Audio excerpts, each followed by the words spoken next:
Ja, meine Damen und Herren, herzlich willkommen zur Pressekonferenz des Bundeskanzlers und des Ministers und Vizekanzlers. The task now is to use the 28-point plan presented by the U.S. government as a basis for drafting a document that is acceptable to all parties, which will be presented by Ukraine, accepted, and used in negotiations with Russia. I have made another proposal which falls short of a complete solution, so to speak. I don't want to go into detail here because it is currently being negotiated in Geneva. I remain unchanged, yes, I don't want to say pessimistic, but at the moment I am not yet convinced that the solution desired by President Trump will be reached in the next few days. Today is Sunday. President Trump's plan is to reach a conclusion on Thursday. We are still very far from that.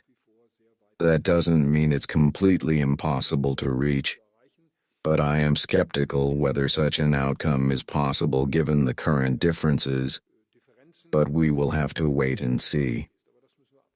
And as far as Ukraine is concerned, there is also a clear signal from us in Germany to China. China is one of the most influential, perhaps the most influential country in relation to Russia.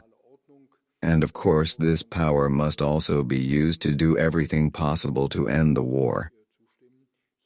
I also see this conversation as further preparation for my visit to China next year, which has been confirmed but still needs to be finalized in terms of timing.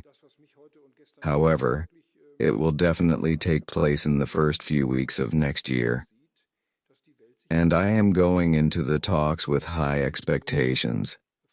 China is an important trading partner for Germany.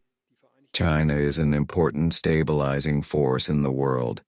It has a lot of influence not only in the region, but far beyond, including on what we see emerging on the horizon as a global order, so to speak. And I want to expressly agree. China can exert influence on Russia. And in our joint assessment, this influence could well be a little greater. I must say that what really struck me here today and yesterday, and what I find quite fascinating, is the fact that we can see that the world is currently undergoing a realignment, and that new connections are being formed here, and that the United States of America has played a fairly minor role, except for South Africa President Cyril Ramaphosa's closing remarks, who then handed over the G20 reins, so to speak. So, a lot has happened here. And America was mentioned in passing, but I don't think it was a good decision on the part of the American government to be absent here. But the American government has to know that for itself. It was good for us to be here.